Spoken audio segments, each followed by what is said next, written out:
This is Shanna Bell. This is Delano Wilson. This is Juan. And this is Doc G, and today we're going to earn and invest in bringing up money-savvy kids. This is a rewind episode, so remember, this was recorded a few years ago. At the time, the podcast was called What's Up Next, and you'll hear the wonderful tones of my previous co-host, Paul Thompson.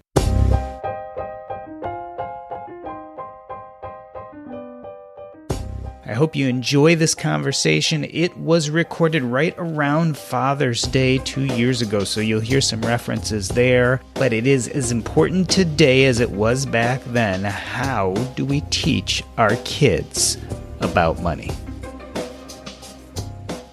So, Paul Thompson, what's up next? Well, Doc, we just got through finishing through with Father's Day, and I think about what I'm going to be like as a father to my children. And one of the questions that we continue to come back to is, how do we teach our kids about money? So we have three guests on here today who all have kids and have their own insights on how they raise their kids talking about money. So I'll have each of them go through a quick introduction, and then we'll just dig into some more questions. So my name is Shanna Bell. I am a holistic health advisor, a freelance writer in the health and finance space, and an author of a new book that just got released this year. I'm a part of a blended family with 5 kids, 2 of which were mine, 3 of which were my spouse's. So we have 5. Yes, we're one shy of the Brady Bunch, and no, there will never be a 6th. Yeah, my name is Juan. I currently live in Raleigh, North Carolina. I'm from Colombia originally. I was born and raised over there, moved to the U.S. for college, and just kind of ended up staying here. I have a 2.5-year-old daughter, and I'm a CPA during the day and a tennis and FI enthusiast during the night. Delano Wilson, U.S. Army vet, IT entrepreneur based out of Austin, Texas. And I have 2 kids, one 10 and one 3.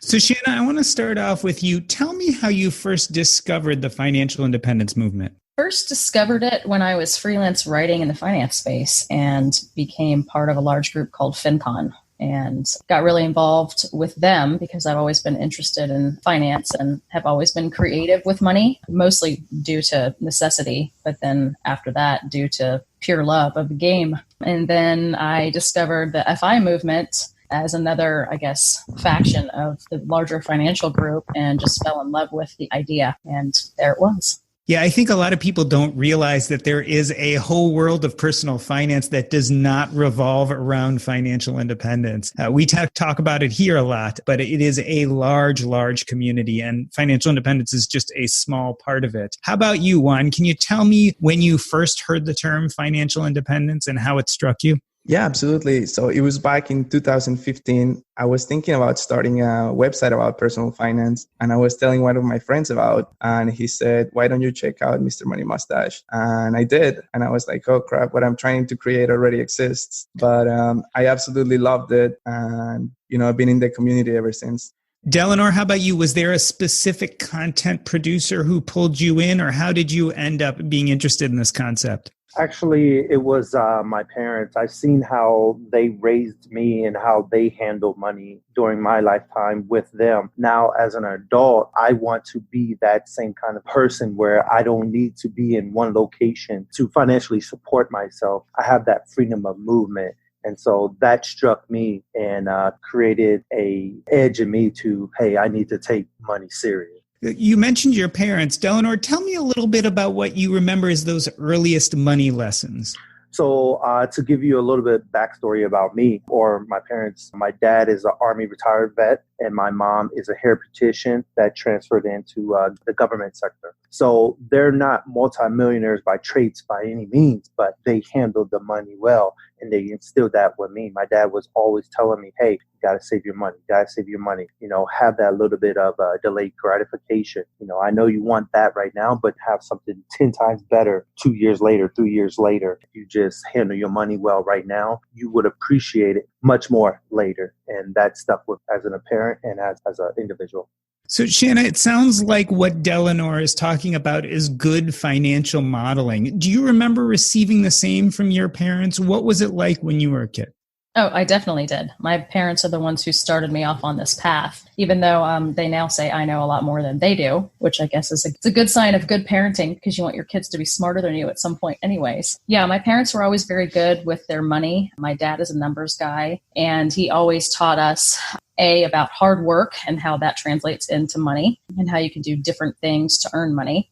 We had an allowance when we were younger, and if we didn't do the work or if there was whining, we didn't get paid. I do the same thing with my kids. If you whine about it, I'm going to dock your pay. That's the deal. But at the same time, my dad also taught me a lot about budgeting and spreadsheets, and I now love spreadsheets. And he taught me a little bit about finance and how saving money is important for the future. There were some lessons they didn't teach me that I wish they had, but I'm doing this. I'm trying to teach my kids the lessons that I didn't get from my parents because they just didn't know how to get that message across. So Juan, I usually, when people talk about their parents, they either model themselves off their parents or they do the exact opposite, right? They run as far away as possible from the behavior of their parents. Which one was it for you? Did you look at your parents and say, I financially want to be like them? Or was it more like, I'm not going to make the mistakes they made?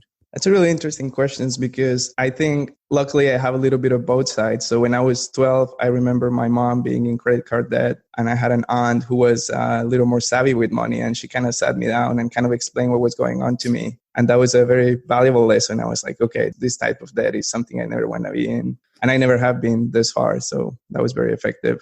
And then on my dad's side, he's a natural saver. I mean, he grew up with 11 siblings. So by necessity, they had to be very frugal. And he translated that into his whole life and kind of modeled that out for me. So in that way, I get a little bit of the best of both worlds, I would say. Delano, was there anything that your parents particularly weren't able to teach you, or anything looking back now as a financially responsible adult saying, boy, they really got that one wrong?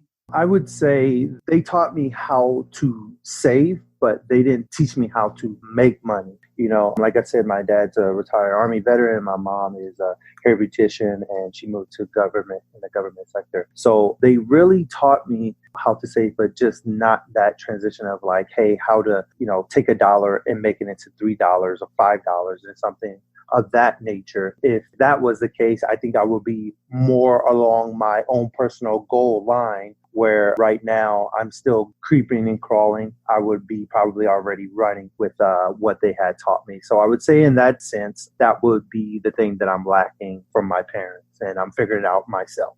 Shanna, you started to mention some gaps too. Talk about what gaps you thought there were during your childhood with your financial education through your parents. I think the first largest gap was that they didn't teach me about compounding. The way my brain works, if I had learned about compound interest when I was younger, it would have stoked the fire under my butt to be saving as much money as possible, because I could see how that works. But they never explained that to me. They also never explained really how important stocking money away for retirement was. They said it was important, but they never really had the money to do it. And what I realize now as an almost 40-year-old is that I could have easily, stocked away $20 or $40 a week and bought less drinks if I'd understood exactly how much that would have affected me 20 years, 30 years down the road. So that's something that was lacking that I'm working on instilling in my kids. So Juan, what Shanna is talking about a little bit is the didactic teaching points. And I always say this about my parents, like they're really great at modeling good financial behavior, but it's not like they sat me down and said, this is what compounding is. This is how you become financially independent. Did your parents sit you down and have conversations about money specifically, or was it more that you watched how they did things? They did talk to me about some basic things. My dad was very adamant because I grew up playing tennis. Most of my peers were usually very wealthy compared to me. I only played because my dad was a coach, and most people play because they were country club members. So in that way, he was like, make sure you don't get caught up in like their spending, right? They have different lives than we do. So that always kept me very grounded. But as far as the nuts and bolts, not really, not at all. I didn't really learn anything until I was here in the US studying business in undergrad. So Delano, I'm interested in the same thing. Did your parents sit you down and try to teach you like out of a textbook, or was it more, this is what we're doing, and you kind of learned to be like them? It was more of shadowing type of thing. I never got set down at a particular time and the books were open and, hey, this is how we're going to go line by line to do this. It was never like that. It was more of a shadowing thing. I would see how he handled money. I remember as a young kid going to the bank, a lot of times with my parents, when they would get their check, back in the day, for my father, they would actually have to report to the payroll officer, get the check, and then go cash it, and I would be there for an hour waiting for my dad to get next in line to cash the check, to divide it up into different accounts, this into savings, that one into checking. And so I saw how he did it that way. I never actually was told, it's kind of like this, it's kind of like someone who's obese. They know they should lose weight. It's like telling them, hey, you should lose weight, but not actually giving them a strategy or a method. It really doesn't help them. But unless you shadow and figure out how to do it, then that can be your cure. And so that was pretty much mine, just shadowing my father and my mother and figuring out how to actually get financial independence.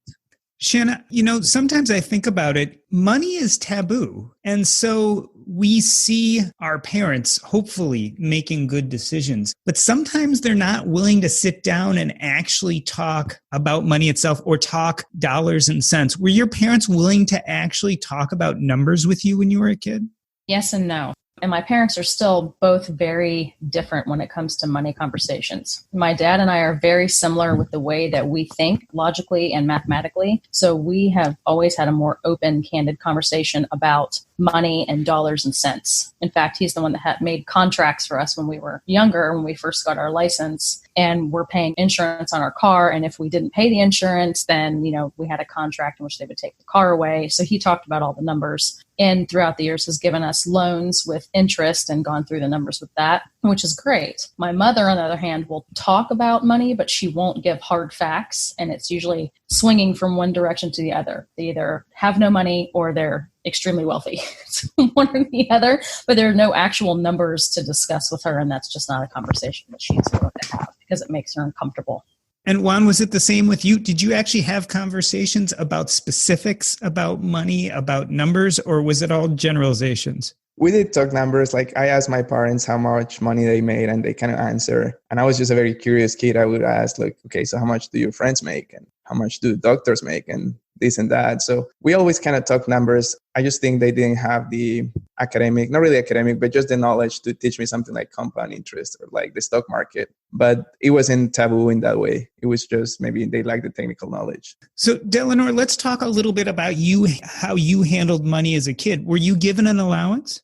Yeah, I was given an allowance. I had to work for it. So I cut the grass. My parents would give me a certain amount of money, or I would bring home good grades. And I was no way, shape, or form an A student or anything like that. School just doesn't resonate that well with me. Education does, but school doesn't. And so I didn't get much money that way. But doing things, I would get money that way, shoveling our driveway or a neighbor's driveway, cutting the grass, or helping my dad clean his vehicles and stuff like that. So I would get money various that way. And then also that, entrepreneurial side of me, I would go out and like sell candies and things like that to make some money.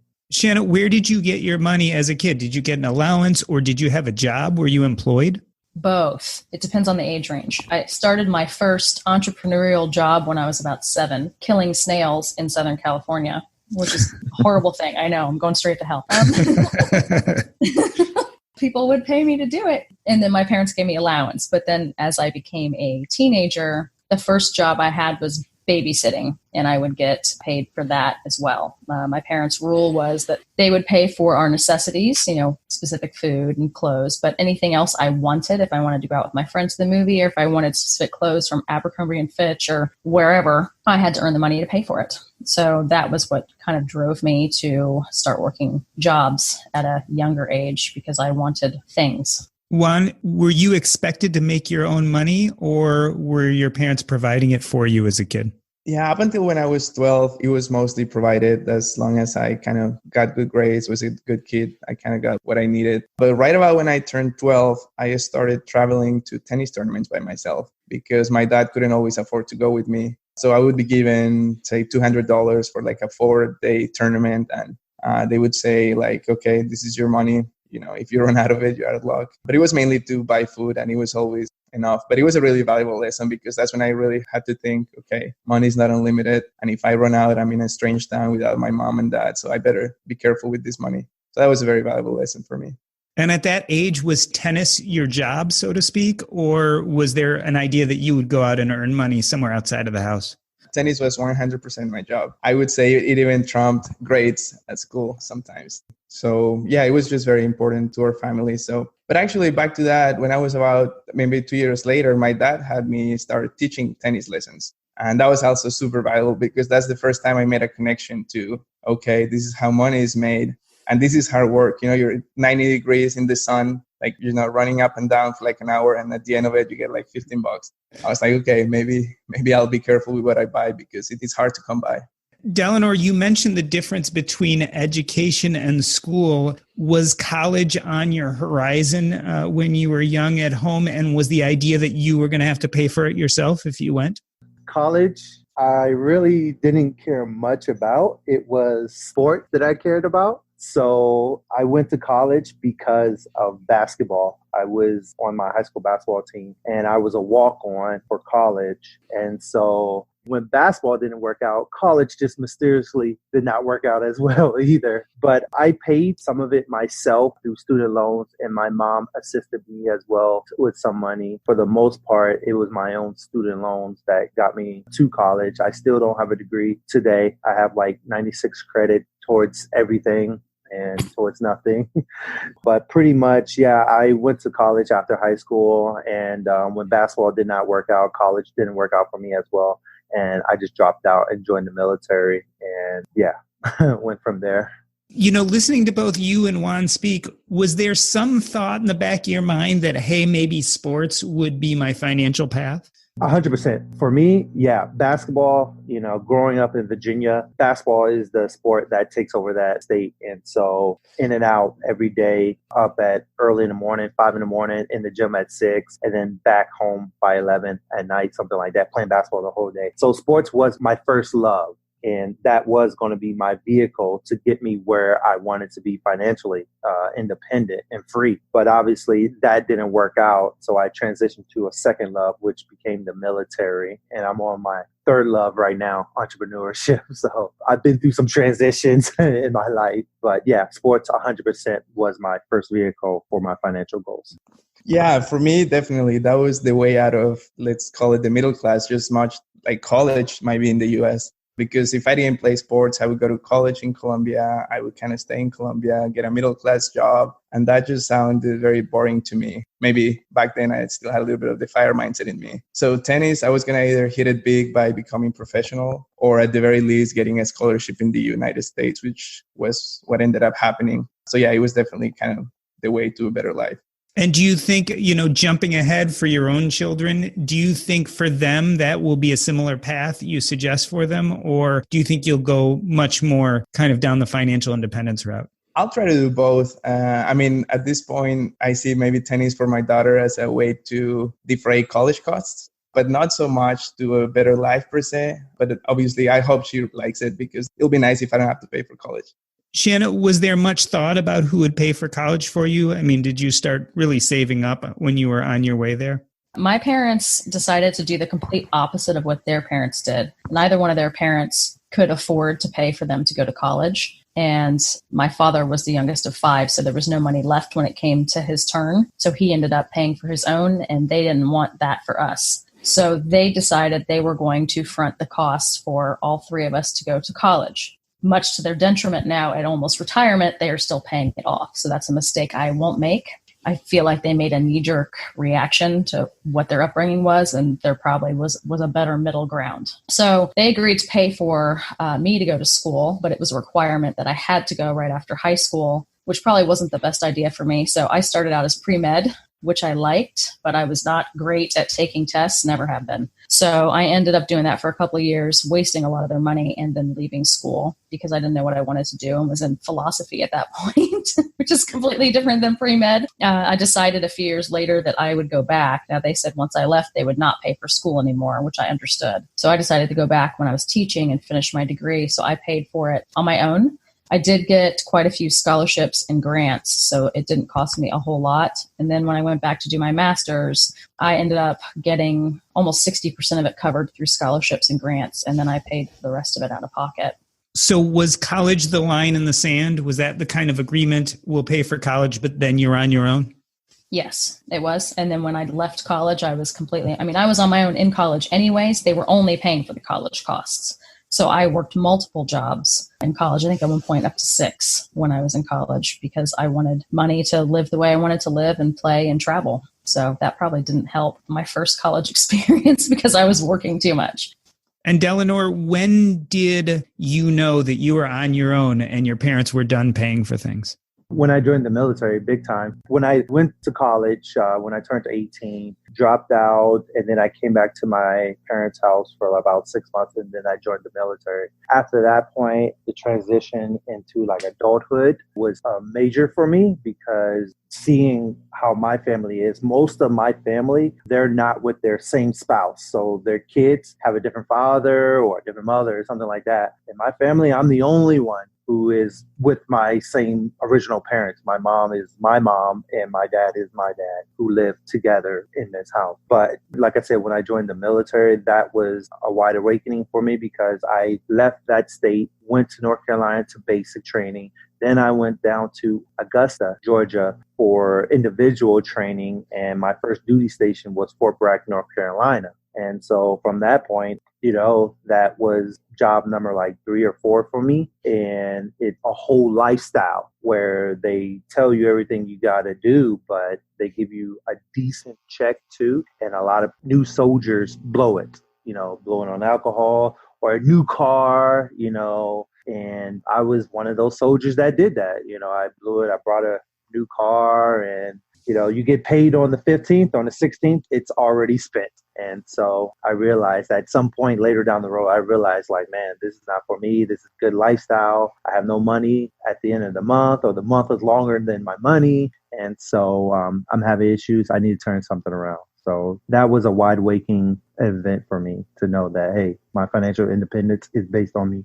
So, Delano, you really bring up a fascinating topic, and I think it's important for our conversation here because we're talking a lot about you guys before we talk about how you're going to bring up your children. But it's interesting, you had these financial role models, you had your parents, you grew up in this household, yet in some ways it didn't save you from that moment when you got the first paycheck and started spending. So kind of what do you think brought you back? Like, was it the teaching you got from your parents as a kid, or was it that you just had to experience it first before you got savvy with your money? What do you think it is that turned the tide? It was definitely the experience. I mean, you can tell someone, hey, don't touch that. It's hot. Don't touch that. It's hot. Until you touch it and find out that it's hot, you're not going to learn. I can give you all the tools. I can give you the best personal trainer in the world, but you got to make the decision, at some point that, okay, I am going to get my financial independence together. And so that's pretty much how I operate in my mind is I got to experience it for myself. Like I'm a motorcycle junkie as well. I love motorcycles and aviation, things of that nature. I got to my first motorcycle accident not shortly after I got my motorcycle, and now I figure, I really can crash and burn and get hurt, and so taking that experience into aviation, I don't want to go down that route. I learned from financial goals and financial experience, and then from motorcycle experience that some things are left where they are and you don't need to experience it. But in that type of sense, yes, I had to experience it to figure out that, yes, this hurts and this isn't good for me. This isn't something that I should be proud of. And I need to take the intestinal fortitude, discipline necessary to change my lifestyle.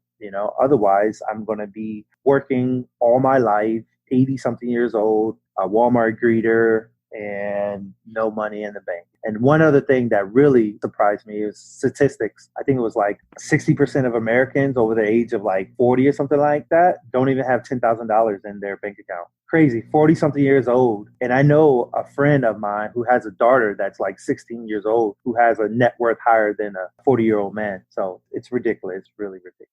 Shanna, I want to touch on this conversation a little more because you kind of hint at it too. You say that you got a lot of this didactic teaching from your parents, and yet you also mentioned that maybe them paying for college gave you a little bit of freedom not to be serious yet. What was it? Was it the teaching you got from your parents, or did you have to, as Delano is saying, experience some of that freedom before you could get serious about your finances? It was a little bit of both for me. My mom has dubbed me a lot of nicknames, but a hard learner is one of them. I am one of those people who really learns better through experience, which sometimes is much more painful for me, kind of like what Delano was mentioning. But the lesson seems to stick a whole lot better for people who think like I do. Them giving me a little bit of financial help in college was great, but I took advantage of it. I didn't understand exactly what the monetary value of it was until I had to do the same thing when I went to school. And then I was a much better student because it was coming out of my own pocket. So that was kind of the beginning of me understanding it more. And then I actually fully became hit home once I became a single parent and had to live on food stamps and Medicaid. Then I got really creative. And now I'm grateful for everything I have every single day. Food, pennies, water, my house, everything. Because when you are down to nothing and trying to figure out how to feed your kids every day, you're grateful once you figure it out. So having kids very much changed your financial trajectory. Is that safe to say? Yes. Well, that and getting married to my ex-husband who had no understanding of finances or even a checking account, which I did not know before we got married. So having kids definitely changes your financial trajectory to financial independence because children cost money. Contrary to popular belief, they're not free. And if you are married to somebody who doesn't have the same financial perspective as you, then that makes it even more difficult. And in my case, certainly set me back quite a few years. I was in a much worse financial position once I got divorced than I was before I ever met my ex-husband. But financial lessons learned. Juan, talk about that a little bit. How did getting married change your financial trajectory? And certainly, how has having a child done that to you? Yeah, getting married first. So I'm very fortunate that my wife, back then girlfriend, was kind of always a little bit into this mindset. In fact, when we first started dating, I tried to impress her by taking her to like nice restaurants and buying her nice things. And she very quickly kind of let me know this does not impress me.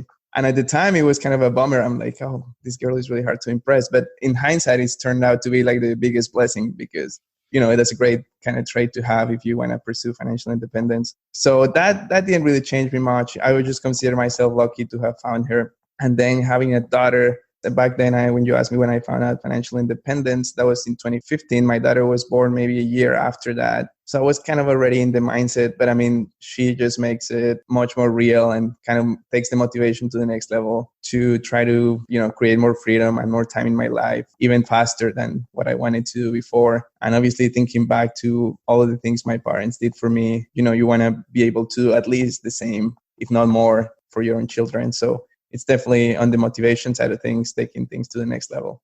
Delano, would you have characterized yourself as financially ready to have children when you started having them? Heck no.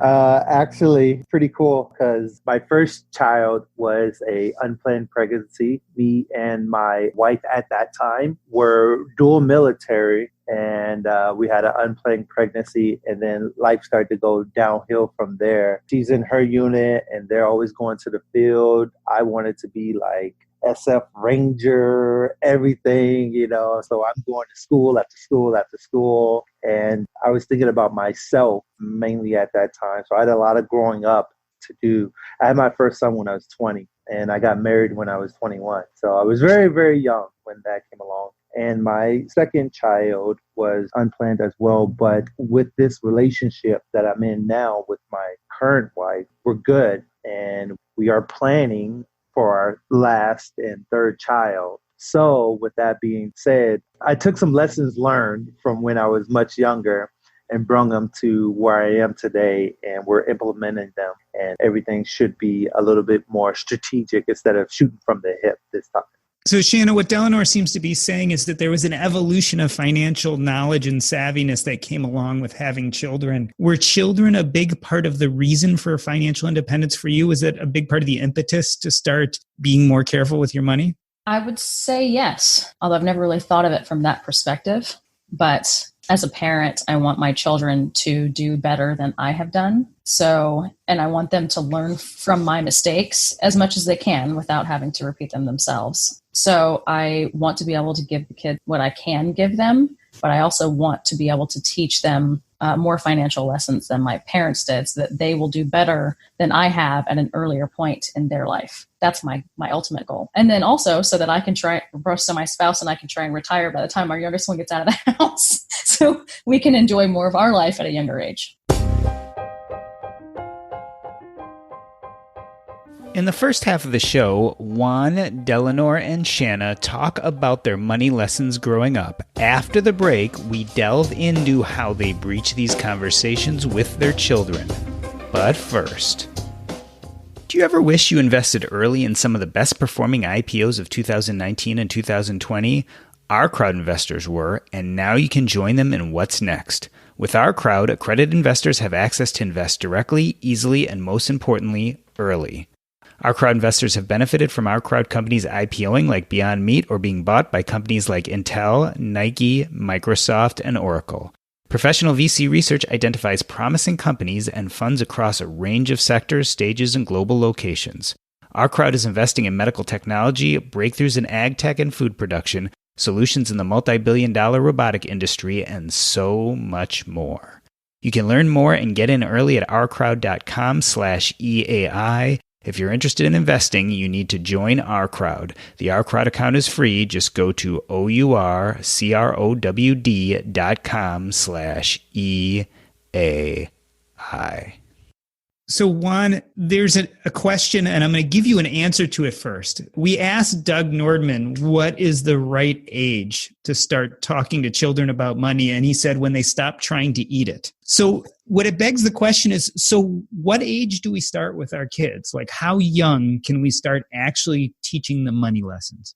Well, mine is only 2.5, and I say that's too early, even though she's no longer trying to eat money. But I would say from observing, cousins, close family and friends, I would say 5 to 7 is probably kind of a sweet spot to start things very basic. It kind of depends on the kid too, but I would say somewhere in that range.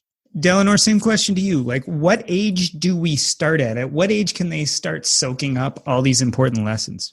Early as possible. I mean, it's kind of one of those things where you have a baby and you're reading to them in the womb, because technically babies can listen and they're in the womb. And so even though we're thinking that it's just a bunch of, woo-woo and all that stuff, I think even just taking your baby, to the bank kind of builds that environment to them.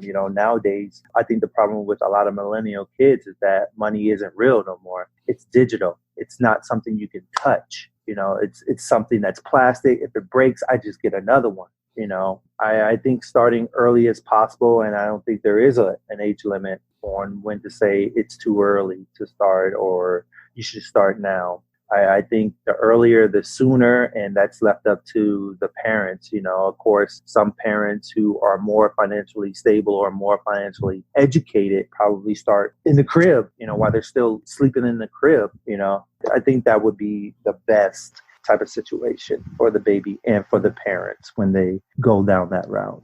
Yeah, I think that's a really good point. Obviously, if I talk to my 2.5-year-old about money, I may think that she's not understanding or soaking anything in, but you just don't know the things. For example, we were the other day at the bus stop and she saw some big kids getting to the big yellow school bus. And she asked if she could get in. And I said, no, you have to be a little bit bigger. And like 2 weeks later, she woke up and she said, Daddy, I think I'm big enough now to get on the yellow bus. And I'm like, whoa, where did this come from? So yeah, you kind of made me think of that. And I mean, I should probably rethink my answer and maybe start throwing nuggets of wisdom out there and see what happens. So we're talking about when we talk to our children, but the big question that I keep struggling with my own children is, and they're certainly old enough now, is how to effectively talk to my children. So I'd like to have each of you answer your question. What have you guys gleaned from how to raise your children talking about money where it's not a taboo subject? For me, one of the biggest things that I started with was taking my kids with me to the grocery store or to the regular store, because I had to all the time. And when I was there, I would, and I still do this now, although they're much more effective since they're older, I would talk to them about the things they want, because kids always want something. Even as, toddlers, they always want something. So we would talk about how much it costs versus, another version of it, or how many pieces of change they would need to have, depending on how old they were. So when they were, 2, they would get money in their piggy bank from family or whatever, and they would have to bring that money with them. And if they wanted something, I would say, okay, well, let's count up how much you have, and we'll see how much you can, if you can buy it or not. And if they could, then and they had enough money, then they could buy it. And I said, then you have no more money if you buy it. So they understood it to a point because I made them pay for it with their change, even though they didn't fully understand what 25 cents was or whatever. I would help them count it. As they got older, they had to count it on their own. And, now they have their own checking accounts and they still have to decide if it's worth it for them or not to spend that money from their checking account to buy whatever video game mod they're wanting to buy. So how old were they when they got their first checking account? That depends on the bank. So my kids are at a credit union. Credit unions won't do it till they're 13, but they had savings accounts. They still do before that. So like my daughter is 11 and she's a saver. She did ask me the other day if I would take some cash out for her so that she could have it if she wanted to buy anything. She still has all $40 and it's been over a month. The 13-year-olds have checking accounts, but they are not allowed to spend money from it without discussing it because they are the kids who have a problem with pennies burning holes in their pockets. How about you, Juan? You haven't yet talked to your daughter, but you mentioned, well, maybe I'll start. And how do you think you'll go about having those conversations as she gets older and more mature? Yeah, definitely. I think one important thing that I will try my best not to do is to be too insistent and kind of take it too far because sometimes kids can revel on that. And she's done that with food. You tell her to eat her veggies and she won't do it. But you leave her alone and she might try them out of curiosity. So it's always, for me, it's, I haven't thought of the specifics too much, but I would definitely try not to go too hard, too strong and turn her off the subject entirely. One thing that comes to mind, I really like this idea, and I know several people in the community do it, of having a bank of that accrues interest to something like 1% per month, just something really high at first to teach them and watch them have that light bulb moment that money can grow. But obviously that's something you'll want to shut down before it breaks you, when they're older. But that's one thing that comes to mind. Yeah, that's exactly what we do. And I have found a setting in FAMZoo that keeps you from going over a certain amount. You can set a ceiling, a threshold, because my daughter would have broken us so far because the compounding would have been astronomical. Right.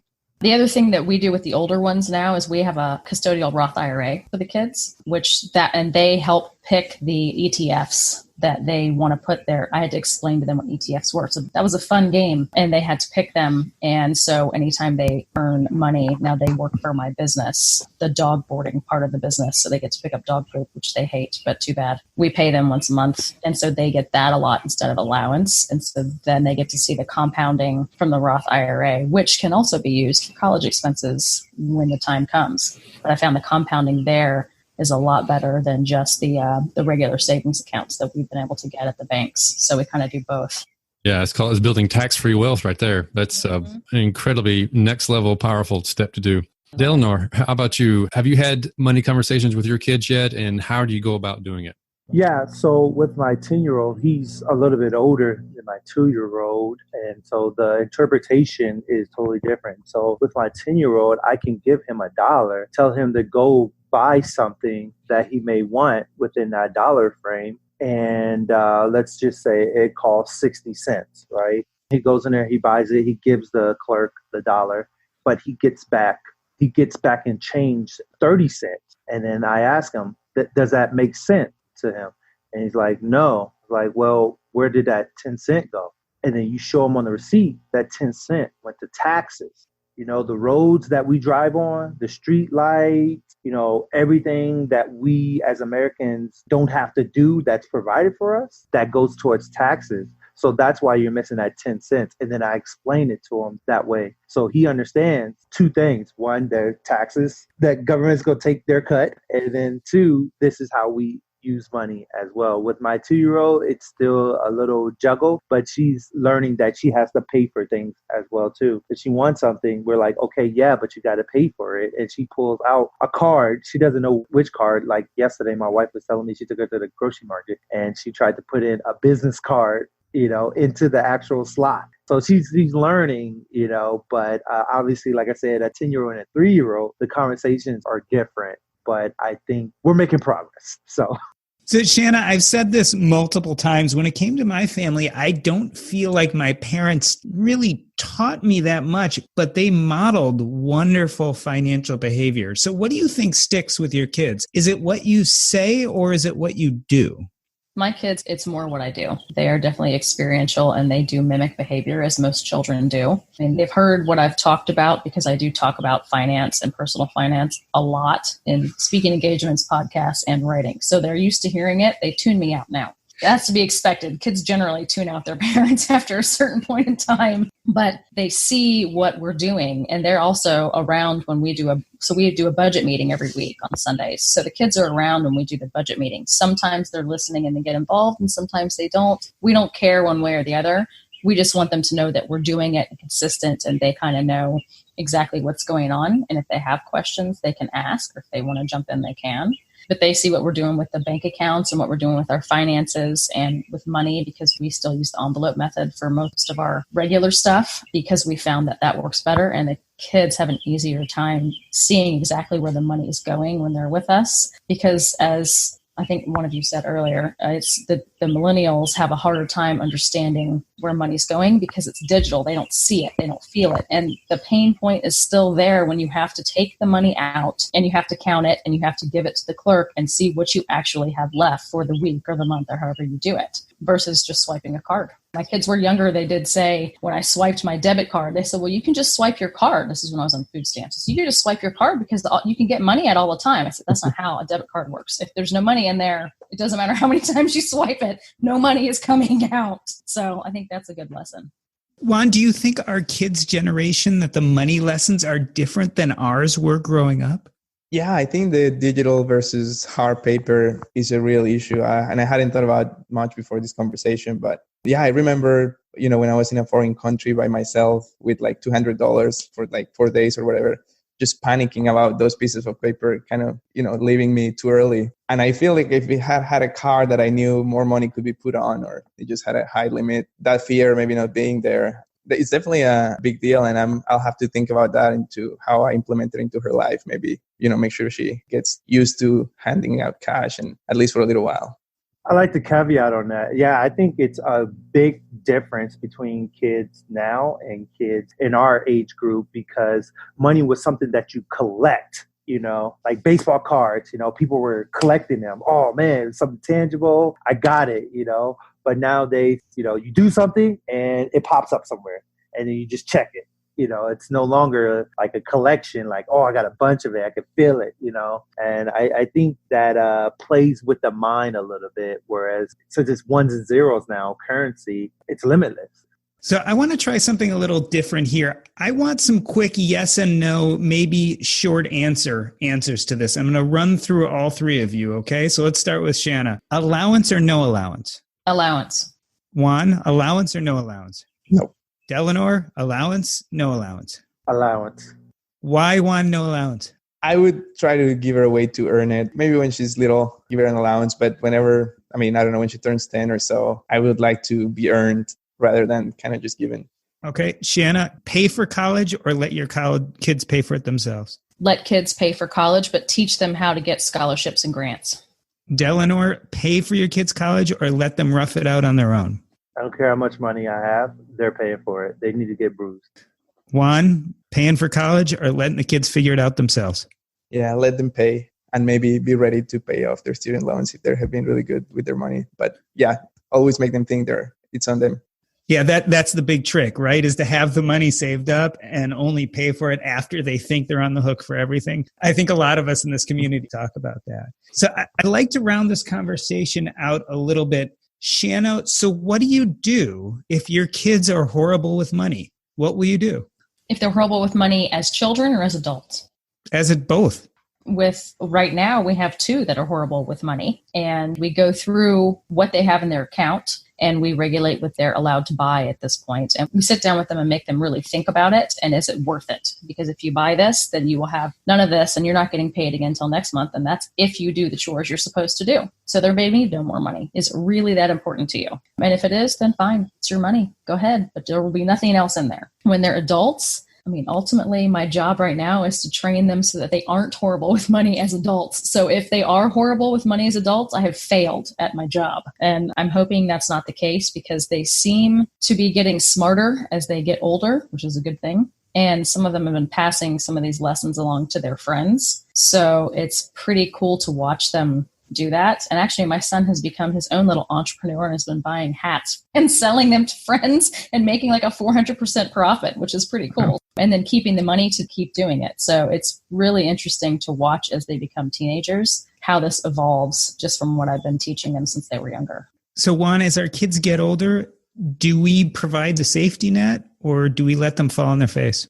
That's a real hard one, because part of what has motivated me to work hard and get where I am is knowing that I have no safety net, or that the safety net, my parents will be there for me. But, I know that financially it only goes so far. So I've always known that, and it's always motivated me. But it's also maybe held me back from taking some risks that might have been good in the long term. So that's a really hard balance, and probably the biggest question I struggle with. Delano, do we let them fail as young adults?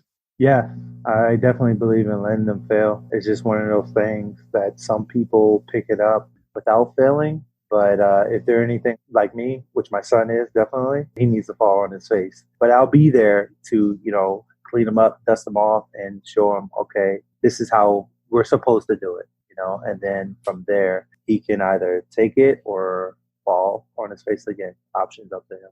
So Shanna, when your kids have grown up, how will you define success in bringing them up financially? What do you hope to see? I hope to see that they have enough money to not only survive on, but to feel comfortable with their life and do what it is that they want to do, and have a good safety net for an emergency fund, as well as are working on saving for retirement. And I would hope that they are working towards retiring early, which is kind of my goal as well, so that they have freedom to do what they want when they want to do it. Juan, same question. How will you define success when your kids have grown up financially? I don't want to put a number on it or, try to measure it by a dollar amount or something like that, because a lot of things can happen. But I would say it's more of a issue of mindset for me. If she can get to a point where she realizes that just buying material stuff and keeping up with the Joneses doesn't bring true lasting happiness, if she can kind of get that picture idea into her head, I think I'll be happy. Delano, what does success with your children look like financially when they become adults? I agree with Juan. Definitely, I can't put a dollar amount onto it, because what I consider success would be different from them, would be different from my neighbor and whatnot. But I use a kind of a phrase like, you need to be able to afford yourself. What that means is, at some point in your life, you should, if you want something, you should be able to obtain it. Maybe not today, maybe tomorrow. Stop getting yourself into debt with loans and stuff like that, high interest loans. Those exist because people don't have that weight, that weight factor. They want it right now. And so with that, the way I would define success is that my son and daughter, and hopefully our next child, will be able to provide for themselves, as being a good contribution to society. They don't need government assistance.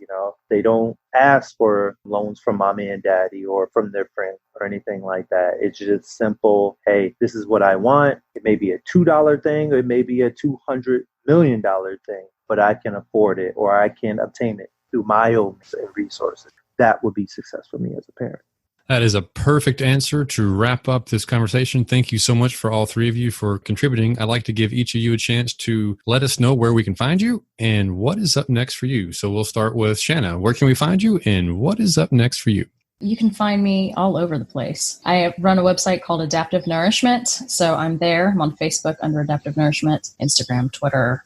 I'm not even sure where else. LinkedIn, I think. It's just under Shanna Bell. And then I'm also an author of a book called The Art of Being a PITA. So you can find that on my website, or you can find it on Facebook or Amazon. And what is next for me? I'm working on 3 other books in my PITA series, and just trying to survive parenthood and continue to teach my kids about financial independence and freelance writing and boarding 1 million dogs. So if you guys ever need a dog boarded and you're in the Raleigh area, look me up.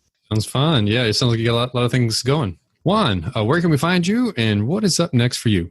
I have a small blog / personal diary at financeclever.com. You can find me there. I'm also on the What's Up Next Facebook group under Juan Pablo. And I'm pretty active on the local meetup groups here in Raleigh. So that's where you can find me. And what's up next for me is we're planning a trip for my daughter's birthday in a few months. We're probably going to go overseas somewhere and try to catch up with family as much as possible. Other than that, just working hard at my job and try to spend as much time with my daughter as I can.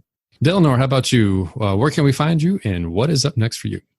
You can find me on all social media, Delano K. Wilson Jr. or at Delk Wilson Jr., DELK Wilson Jr. I own a business, IT business firm. We manage small business network, things of that nature. And so what's up next for me is just growing that business, taking it from a startup to a self-sustaining business and prospering with that. So that's what's up next with me.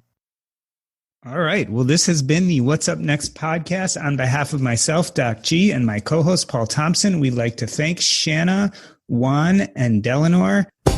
That's a wrap.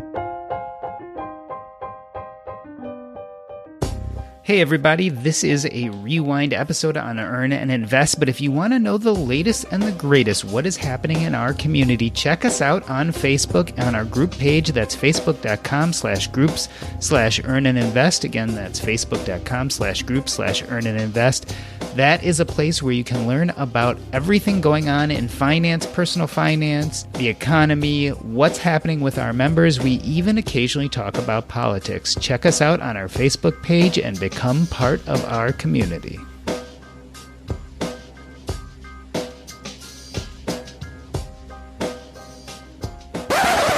Good job, guys. Awesome. That was fun. Thank you. Yeah, that was a lot of fun. You guys do very well. What are we not talking about in the financial independent movement that you wish people were talking about? Are there any gaps? Strategic ways of doing it, I would say. I think Shanna brought up a good point, the envelope method. Yeah. You know, that's just kind of difficult nowadays because of digital currency, you know. But even still, though, you know, you can go and, you know, cash that money out and then put it into an envelope still, you know. Mm-hmm. I just think of strategic methods of doing it instead of just telling someone, hey, save your money, save your money. Well, that doesn't tell no one really anything. Everyone knows they should be saving money. You know, maybe it's just the lack of knowledge, you know, of education, you know, of how to actually do it. The strategies to actually get there. Exactly.